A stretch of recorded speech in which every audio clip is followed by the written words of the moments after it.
I am tired, Adolfo. I can't do this anymore. I want my own children, she cried.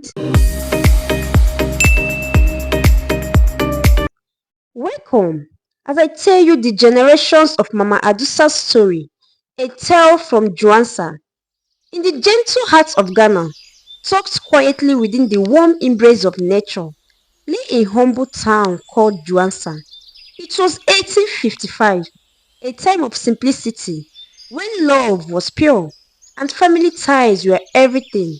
In this town, a beautiful love story blossomed between Mama Adusa and her beloved husband Adolfo.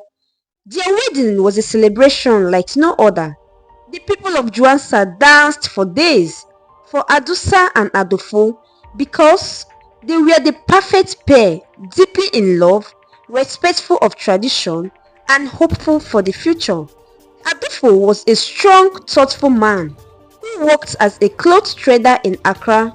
He would travel often, but every journey was for the joy and comfort of his wife. He bought her fine wrappers, perfumes, spices, and everything a woman of grace could desire. Young women in Dransa would whisper and giggle, saying, I want a husband like Adolfo, who loves and worships his wife like she's gold. And he did. Adolfo looked at Adusa like she was the only woman in the world. Their home was peaceful, full of laughter, music, and night prayers whispered under an oil lamplight. But 6 months into their marriage, Adusa's room remained silent, no signs of child. She began to worry, and though she smiled during the day, her heart sank in the quiet nights. Still, Adolfo was her pillar. He would hold her hands and say, Do not cry, Adusa. Our time will come. Let's keep praying. But Juansa was a town of many mouths and eager eyes. That same year, Adolfo's best friend got married, and just 1 month into their marriage, his wife conceived. By year's end, a baby boy had been born. Adolfo, with no bitterness in his heart, went to visit them and even bought gifts for the child. Yet, when he returned home that night, he sat outside under the stars longer than usual, his heart heavy, but his lips silent. He refused to let Adusa see his worry. 2 years passed. Still, no child. Adusa became more withdrawn, although she continued to serve her husband with love. In secret, she cried into her wrappers, whispering prayers to the heavens. Is it me? Am I not a woman? But Adolfo never lost faith. He would hold her after each storm and say, The womb is a drum, and every drum has its own beats. One day, yours will sing. 3 years passed, no child. Yet, Adusa's love for children grew even deeper. She would buy small gifts, clothes, wrappers, and give them to new mothers in the village. People called her foolish, but she didn't care. Her heart ached for what she did not have, and yet she rejoiced with those who did. One day, a boy named Ekwa, who worked for Adolfo at his clothes shop in Accra, got married. Barely months into his marriage, his wife conceived and gave birth to twins boys. The news spread fast. Again, Adolfo celebrated them, bringing gifts and blessings. But that night, Adusa wept the longest. She did not eat.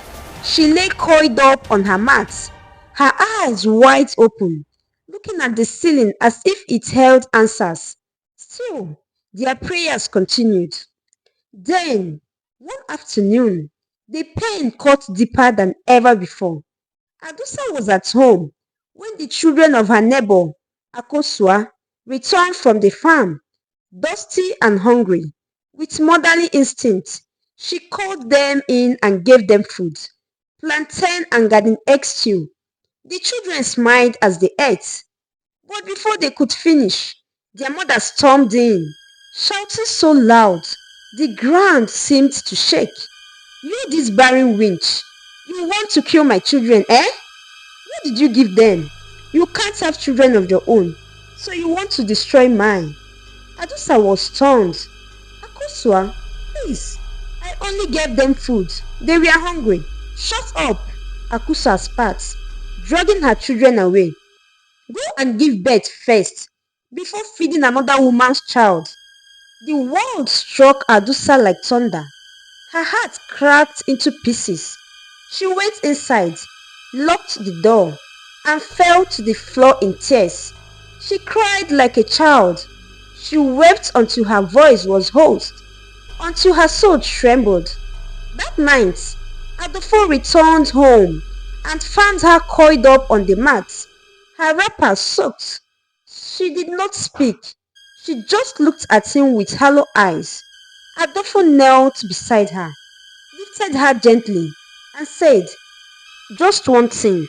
You will carry your own children someday." The next morning, as early as 5 a.m., Adusa left home quietly. She went to St. Luke Catholic Church, her place of worship. She fell on her knees and prayed, begging God to remember her. But even after months of fasting and crying, still nothing happened. Then came a night of complete restlessness. Adusa couldn't sleep. She tossed and turned, thinking about her life at dawn. She woke her husband. "Adolfo, I want us to go to the medical center. I need to know what's wrong with me." Her husband agreed. That morning, they drove together to Juansa Medical Center. The doctor examined both of them and came back with the results. "There is nothing wrong with either of you. Just be patient. Your child will come." Adusa nodded, but her spirit remained unsettled. The next day, she insisted they go to a private hospital. It was raining again when they left home. This time, they went to Kowasi Private Hospital. The doctors repeated the same thing. "You are both fine. You will conceive someday." But the someday never seemed to come. Adusa began visiting hospital after hospital.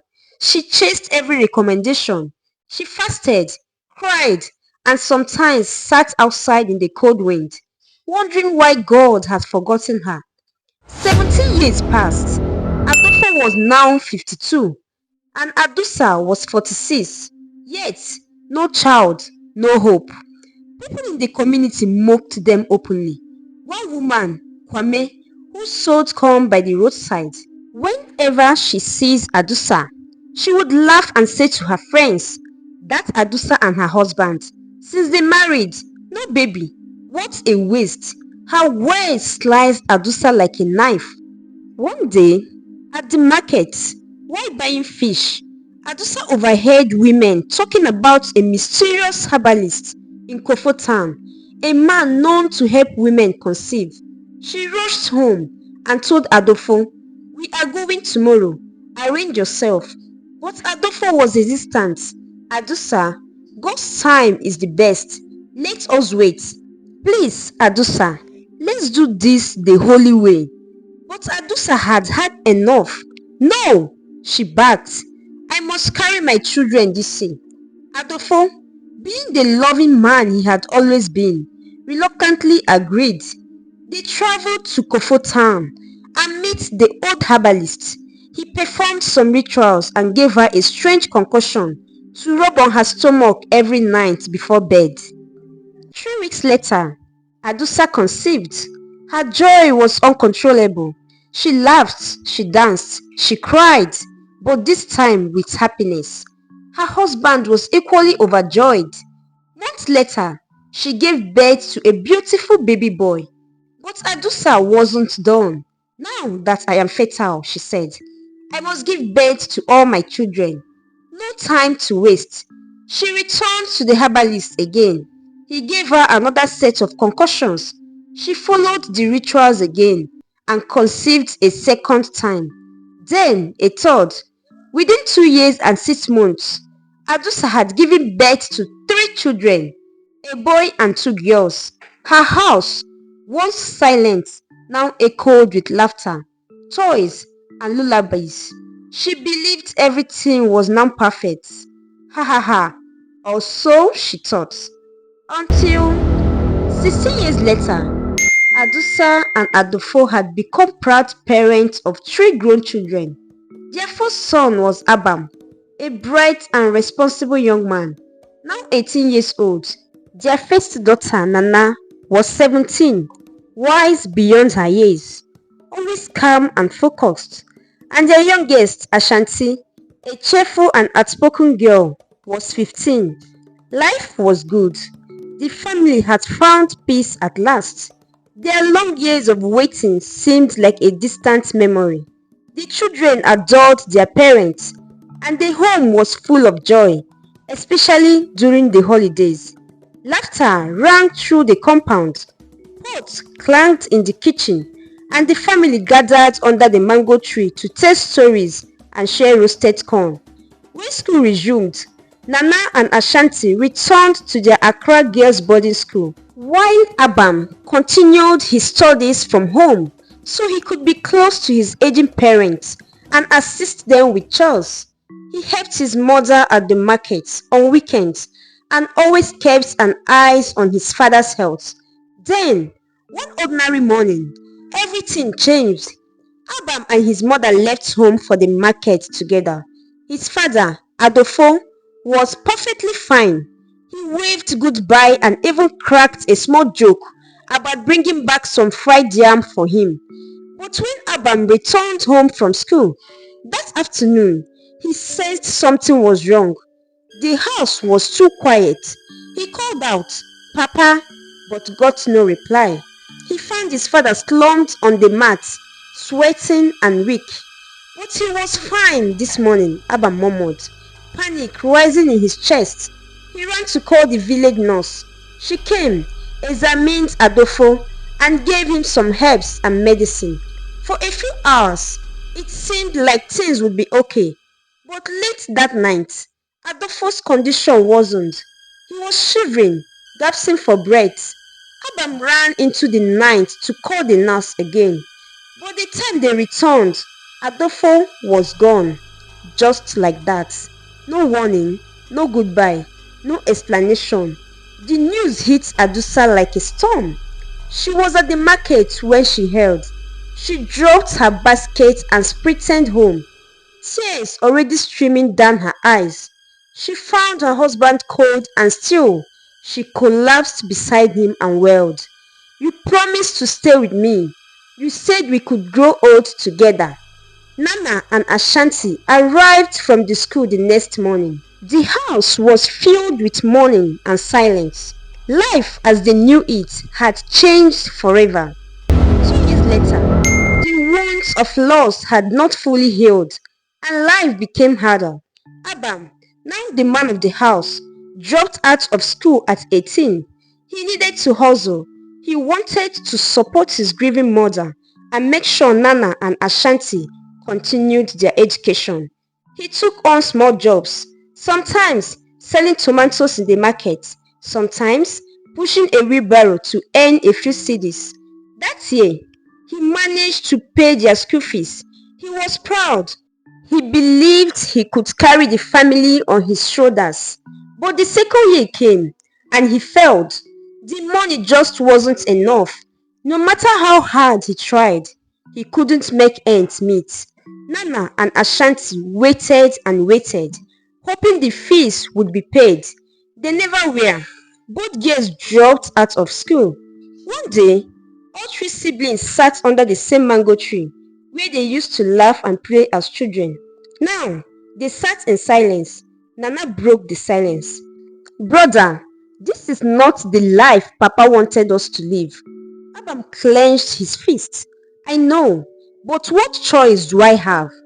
Adusa watched from the doorway, her heart bleeding, her long-awaited blessings. Her children were now drawing in hardship. Then, wait for it. A family once blessed, now drawing in hardship, but their suffering is no accident. After their father's death, and with Abam's struggles to keep the family afloat, life took a cruel turn for the children of Mama Adusa. When Nana and Ashanti dropped out of school, everything changed. Life became more hard. To survive, Nana became a sales girl in a provision store owned by a woman named Madam Salome, a heartless woman with a sharp tongue and cruel hands. The moment Nana made a mistake, whether big or small, Madam Salome would insult her in front of customers and sometimes slap her without mercy. Nana cried every night. She never told her mother the full extent of the abuse. She just said work was stressful today. Meanwhile, Ashanti, the youngest, was handed a bucket of pure water sachets and sent out to the crowded market to hawk under the hot sun. She was just 14, but already felt the weight of poverty. Their mother, Mama Adusa, now in her 60s, had grown weak and tired. The once joyful woman who danced when she gave birth now sat on a stool all day, coughing and reaching for her medicine, completely dependent on the children she once prayed so hard for. They were the ones taking care of her now, feeding her, buying her medicine, and keeping the roof over their heads, even though they had almost nothing themselves. Abam, the first son, had set up a small roadside workshop to repair keke, but for months, 3 full months, no one brought a single keke to him. He would sit there from morning till night, dusting his tools and waiting. But no customers came. Is there something wrong with me? He would ask himself again and again. He couldn't understand it. Back at the market, things were no better. Nana, tired of her abusive boss, quit the sales girl job and decided to start her own small hustle. She borrowed a wheelbarrow and began hawking home-cooked food at the market. It was a busy market, crowded with workers, traders and travelers, but no one bought from her, not one plate. Every day, she returned home with the exact food she left with, untouched, uneaten, unsold. She cried herself to sleep almost every night. Ashanti, hawking her sachet water, walked the streets from morning to night, but even with all her efforts, she barely made 3 cedis a day. Sometimes two, sometimes nothing. The heat, the pushing, the insults, she endured it all for a few coins. Feeding became a problem. Sometimes they would go to bed with nothing but water in their stomachs. Their neighbors shook their heads in pity, but no one helped. Some even whispered behind their backs, is this not the family that used to laugh so loudly? See them now. Chai, they are suffering. Still, the siblings endured. They believed they were just passing through a tough season. But they were wrong, because this wasn't an ordinary suffering. They thought it was natural. They thought it was just life. But no, something was behind their suffering. Something dark, a force that began many years ago, a cause that was never spoken aloud, a price that was never paid in full. My amazing viewers, this is exactly what some people are passing through. Ancestral causes, without even knowing where their problems are coming from. 10 years passed. The world had changed. But for Mama Adusa's children, nothing changed for the better. Things became worse. In his late 20s, Abam made the hard decision to leave his keke repair shop behind. It was not bringing in anything, just dust and disappointment. He traveled to Accra, hoping to find something new, something different. There, he began working under a trader named Kato, owner of Kato Shoe Plaza, a bustling shoe shop in the heart of Accra market. Kato sold every kind of shoe you could imagine: leather, canvas, heels, sandals and slippers. Abam became his boy. From morning till night, Abam stood on the streets, walking miles in the sun, shouting, "Come and buy your original shoes. Kato Plaza, fine shoes for a fine price." He chased after customers, carried heavy loads, packed and unpacked cartons, But despite the labor, cattle gave him no food. After the long hot days, Abam trekked back home, his legs tired, stomach empty, and spirit crushed. Life remained hard, unbearably hard. Back in Juansa, Nana, now a young woman, had finished learning how to braid and style hair. She had trained for a full year under a madam in town, and with hope in her heart, she set up her own small roadside hair salon. Just a wooden bench, a mirror, and her hands. But day after day, she sat under the sun with her combs, waiting. No customers came. Even on market days, when every other saloon was buzzing, Nana's corner remained empty. People walked past her shop like she didn't exist. She braided her own hair just to stay busy. She watched hours pass with nothing but flies and dust. She would sometimes cry silently as the sun set, wiping her tears before going home. Ashanti, the youngest, had her own story of struggle. She went to live with a woman in the city, someone who promised her a job as a house help with good pay. But what she got was shouting, insults, and hunger. "You, this lazy girl, sweep the floor again. Did I tell you to rest? Go and wash the plates." The woman shouted at her from morning till night. Ashanti cleaned, cooked, fetched water, and even took care of the woman's baby. Yes, she was never paid, not even a single cedi. Whenever she asked for her salary, the woman would say, "Don't rush me. I will pay you when I want to. Useless girl." And then, one day, without warning, she sacked her. No pay, no apology, no goodbye. Ashanti returned home, broke, broken, bitter, and with nothing. And at home, Mama Adusa could no longer walk well. Age and illness had weakened her bones. Her eyesight was falling. She spent hours of her days lying on her mats, coughing and whispering prayers. Her medicine were too expensive, and most days she did without them. Her children, her long-awaited blessings, were not the ones taking care of her, but they had nothing left to give. Sometimes they would go 2 days without proper food. Sometimes it was just soaked garri and salt water. They wondered, why us? Why did our lives turn out this way? Why did nothing ever work for us? Why does favors keep from us, no matter how hard we try? And yet, they did not know the truth. They thought life had just been unfair to them. But they were wrong. There was a root, a spiritual root, a seed that was planted years ago. When Mama Adusa, desperate and tired of waiting, went to the old herbalist in Kofo town, she had conceived, yes. She had children, yes. But she never went back to the shrine. She never fulfilled her second part of the ritual. The debt remained unpaid, and now the spirit had come to collect. Many years passed. The long road of hardship seemed never ending.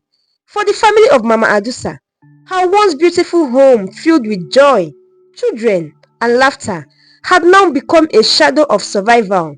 Her first son, Abam, was now 36 years old, but he was still trapped in the same life of struggle. He now worked as a shoe repairer by the roadside in Accra market, patching torn sandals and dusty old slippers just to survive. Some days, he would get 2 or 3 customers. Some days, none at all. His fingers were worn, his eyes dull, his dreams long buried under dust and disappointment. Nana, now 34, had never been married. No husband, no children. Yet, she was a good woman, humble, respectful, and hardworking. But nothing ever worked for her. She had shifted to sewing and mending clothes at the open market, working under the hot sun with no shelter. The few coins she made were barely enough for transport, food, or trade. People would pass her by and say, "She's a good teller, but I don't know why I don't like patronizing her."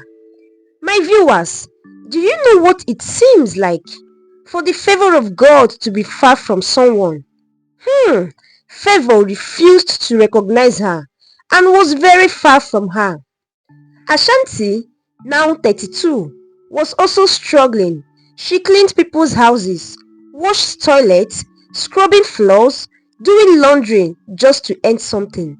But even that came with disrespect, delay in payments, and sometimes rejection. The three children, all grown, all hardworking, continued to fight the same invisible battle year after year with no reward. They had gone from one church to another, from prophet to prophet, looking for answers, begging for deliverance. No solution came. But now, after all these years, the signs were clear. This was not normal. Something was spiritually wrong. Back in secondary school, Abam had a best friend, a boy named Nambi. They did everything together, shared dreams, food, school books, and even made a vow that one day we will both make it big and take care of our families. But life took them down different paths. Today, Nambi was the governor of Accra. He had mansions, police escorts, cameras flashing when he walked, and every political connection one could dream of. His name echoed across radio stations and TV. People bowed when he passed, and he knew Abam's condition. He had heard the stories. He knew how Abam had suffered, but he chose to stay silent. One afternoon, the governor came to the Accra market to commission a new road project. Cameras followed him. Traders lined up in the street. Speeches were made. Abam was there, dusty, hungry, sitting on his wooden stool, staring at the fanfare. He stood up, walked forward slowly, and then fell on his knees in front of the crowd. Nambi, it's me, your best friend from school, Abam. Please, help me. Brother, please remember me. Pull me out of this suffering. The crowd went silent. Nambi looked at him, smiled, then walked away. He said nothing, not even a word. The crowd gasped, and whispers filled the air. Abam knelt there, tears pouring freely, humiliated and broken. He had written letters to Nambi over the years, begging for assistance, just a job, a connection, a chance. Nambi never replied, not once. And why? Abam didn't know. He couldn't understand. How could someone he loved like a brother turn away? But again, this wasn't ordinary, because even favor from man was being blocked. There was a force stronger than rejection, something hidden, something spiritual, a curse, a spiritual covenant, a price left unpaid. And now, the time had come for the truth to start revealing itself. Many years passed. Nana and Ashanti had grown into full women, ripe with beauty, wisdom, and dignity. But something was terribly strange. They were now well into their 30s, yet no man, not even a drunkard on the street, had ever walked up to say hello. No compliments, no suitors, no proposals, not even a friend. They were invisible to love. Men who passed by didn't even notice them. People said it was just bad luck, but they knew better. Something wasn't right. They could feel it now. Something spiritual, something hidden was behind all their years of silent rejection, heartbreak, and poverty. Then, one fateful evening, something happened. They had just finished eating a small bowl of soaked gari. They lay on the bare mat outside to get fresh air.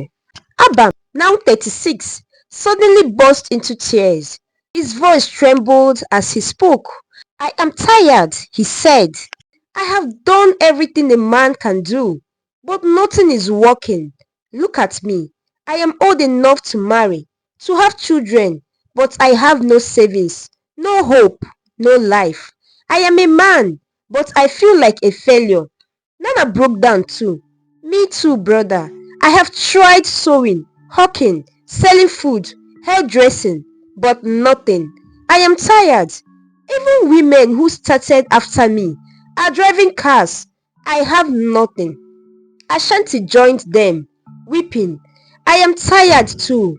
Life is getting worse by the day. But I need to tell you something. They looked at her. She paused, wiping her tears. I had a dream. I saw Papa. He was standing in the middle of a dry land. He said to me, "Go and ask your mother. She holds the key. She knows why things are like this." Abam and Nana raised their heads in shock. "Are you sure?" Abam asked. "Yes, brother, I am sure." He said Mama had the answer. Without wasting time, Abam stood up, walked into the room, and gently helped their aged mother, Mama Adusa, outside. She was now weak, her hands shaking, her legs barely holding her up. He sat beside her, held her wrinkled hand, and asked quietly, "Mama, is there anything at all you have never told us? Why is our life like this?" At first, Mama Adusa was silent. Her lips trembled, her eyes filled with tears. Then she whispered, "Please, forgive me." The children leaned closer.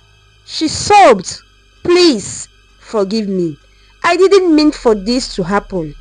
And then she told them everything. She told them how she and their father waited for 17 painful years without a child, how people mocked her, how she went from church to church, doctor to doctor. Nothing worked, until one day she heard of a powerful herbalist in Kofo town. She forced Adolfo, her husband, to go with her, but he refused. She begged him before he accepted to go for her own happiness. The man gave her something to rub on her belly every night. She did it, and within weeks she conceived Abam. She returned and did it again and gave birth to Nana, and she did it again and bettered Ashanti. But the fourth time she returned for a fourth child alone, without telling her husband. The man revealed the true price of all the children he has given to her. He told her, "3 children has been given to you." But the girls demanded one of them back as a sacrifice on my altar. If not, they will collect them in their own way. She was devastated. "I refused," she cried. "How can I choose one of my babies to die? I love you all so much." I ran away and never returned to that shrine. But I never told anyone, not even your father. She said, "I thought if I ignored it, it would go away." The children were shocked, silent. Abam stood up, hands on her head, eyes wide. He looked to the sky and shouted in anger, "Enye sike na enye musio, enye nyokwere enye fi," meaning it is not poverty that is a cause, it is a hidden truth that smells. Nana and Ashanti cried. Their hearts were torn. For years, they suffered blindly, moving from struggle to struggle, hunger to humiliation, not knowing they were walking through the consequences of an unpaid spiritual debt. They sat there in silence, her mother weeping, the children broken. They didn't hate their mother. They understood her desperation. But they were also angry. Why didn't she tell them all these years? They could have prayed. They could have fasted. They could have sought mercy. But instead, they were walking in spiritual darkness, fighting an invisible battle. Now they knew. The cause wasn't natural. Their suffering was rooted in a forbidden covenant. A covenant made out of desperation and never broken properly. After that night of the great revelation, Abam, Nana, Ashanti, and their mother Mama Adusa did something they had never done before. They went to St. Luke Catholic Church, knelt before the altar as a family, and cried out to God for mercy. They wept, they confessed, they prayed and pleaded with God to break every curse, every spiritual depth that was speaking against their lives. They fasted, they anointed their heads with oil, and they made a vow. Lord, if you turn our lives around, we will never stop glorifying your name. That day, they walked home with peace in their hearts. Nothing had changed physically, but spiritually, heaven had opened. That evening, Abam sat quietly outside the house. He was still thinking of what small trade he could start with the 10 cedis he had saved. Maybe roasting granules or selling sachet water. But just then, he heard a loud noise. A convoy of black SUV jeeps pulling up in front of their compound. Security men jumped out. The air was suddenly changed with mystery. Abam stood up confused. What is happening? And then the door of one of the SUVs opened, and out stepped his old best friend Nambi, the governor of Accra. Abba's eyes widened. Nambi? Nambi smiled and opened his arms. My brother. They embraced tightly. Tears rolled down Abam's face. Why now? Why after all these years? Abam cried. Nambi replied, I don't know what came over me. I know your struggles, man. Whenever I wanted to help, I couldn't, and I don't know why.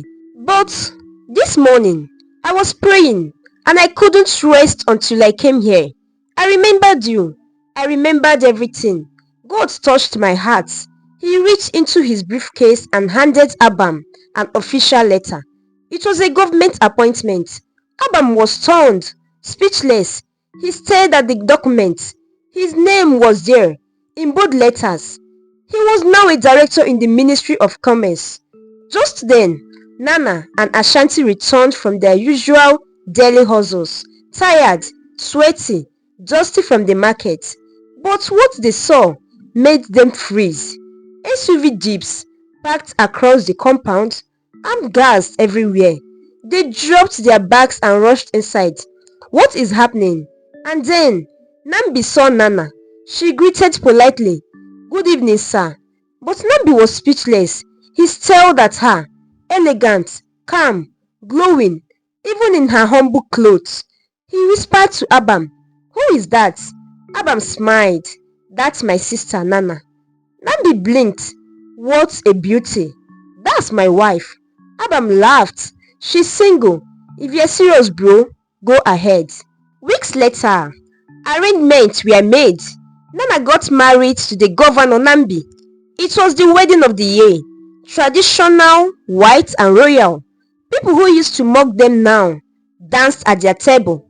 Abam resumed his new role in government with his own office, car and staff. Within months, he built his own mansion, married a loving wife, and became a respected man. Ashanti's miracle wasn't left over. She met a white man online, a kind-hearted American doctor who flew to Ghana to pay her bride price. They got married and relocated to the United States. She now lives as an American wife, blessed with 2 lovely children. As for Mama Adusa, her tears were finally wiped away. Her children hired a nanny and a caregiver to take care of her. She no longer begged for medicine. She sat in the comforts of a fine home, surrounded by her grandchildren, with joy. Nana, now First Lady of Accra, had 5 children with Nambi. Abam and his wife had 4.